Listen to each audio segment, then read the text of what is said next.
The items being offered for defects or blemishes, please step forward at your pleasure. Before we go any further, we need to pause and acknowledge something uncomfortable. Slavery wasn't rare. It wasn't a Western invention. It wasn't an African invention. It wasn't an ancient mistake we outgrew with time. For most of human history, slavery was simply how the world worked. It was as normal as marriage, as common as farming, as unquestioned as breathing. Slavery in every civilization. The Greeks built their democracy on it. The Romans depended on it to run an empire.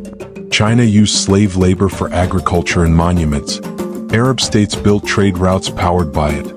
African kingdoms raided rival groups and sold captives. And yes, even Catholic popes owned slaves. In fact, one pope was once a slave himself. There was no continent where slavery didn't exist. No major religion that banned it. No government that seriously thought it was wrong. For at least 10,000 years, slavery was one of humanity's oldest, strongest institutions. And then, in a tiny sliver of recent history, it collapsed. Not gradually, not accidentally, but dramatically, almost violently, in a burst of revolutions, moral arguments, rebellions, industrial changes, and global pressure. In roughly 150 years, a practice older than writing itself was declared unacceptable by nearly every modern state. So the question becomes, why did humanity finally reject something it had accepted for so long? Why in this specific moment in history? And why so suddenly? Because the common explanations don't hold up. Did humans become nicer? No. If anything, the 1700s and 1800s were filled with warfare, colonization, and brutality. Did slavery suddenly stop making money? No. Plantation slavery was massively profitable for centuries. Did a single hero change the world? No. Although one man came surprisingly close. The real reasons are far more complex. Slavery died because many forces collided at the same time. Religion changed. Morality changed. Enslaved people fought back harder than ever. New economic systems outperformed slave labor. Governments collapsed under the cost of maintaining slavery. A global superpower decided to enforce abolition with warships. Humanity didn't simply grow a conscience. It reached a point where slavery was morally unacceptable, economically outdated, politically costly, and militarily indefensible all at once. This is the story of how one of the most ancient human institutions was finally broken. To understand why slavery collapsed, you must begin with the first crack in the wall. The moment when people, for the first time in thousands of years, began to say, "This is not just unfortunate, this is wrong." That idea did not come from nowhere. It was born out of a slow-burning moral and spiritual earthquake. 1. Religion begins to shift, quietly at first. For centuries, Christianity, Islam, and most other major religions tolerated slavery. Some even regulated it. None outright banned it. But something changed in the 1700s.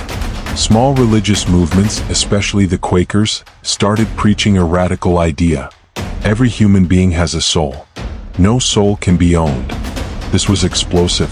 If true, it meant no human could ever be property again. These people were not wealthy, not powerful, not elite, but they were relentless. They sent petitions. They confronted lawmakers. They refused to buy slave-produced sugar. They wrote pamphlets that spread like wildfire. And their message began to infect the conscience of Europe and the Americas. 2. New philosophies question old systems. At the same time, a wave of thinkers, Locke, Montesquieu, Rousseau, began talking about natural human rights, equality, liberty, the idea that power should come from the people. Ironically, some of them owned slaves.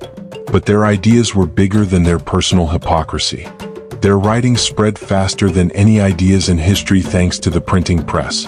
And soon people started asking, if all men are born equal, then how can some be born slaves? This was the first time intellectuals began to attack slavery as a concept, not just its abuses. 3. Slave rebellions intensify the pressure. Ideas alone don't change history, people do. Across the Caribbean, South America, and parts of the United States, Enslaved Africans began resisting with a level of coordination and determination that terrified slaveholding societies. They slowed work, they sabotaged equipment, they ran away in huge numbers, and sometimes they revolted openly. Every rebellion raised a dangerous question for slave owners. How long can we hold millions of people in chains by force? Slavery wasn't just immoral, it was becoming unstable, expensive, risky. For the cost of slavery rises.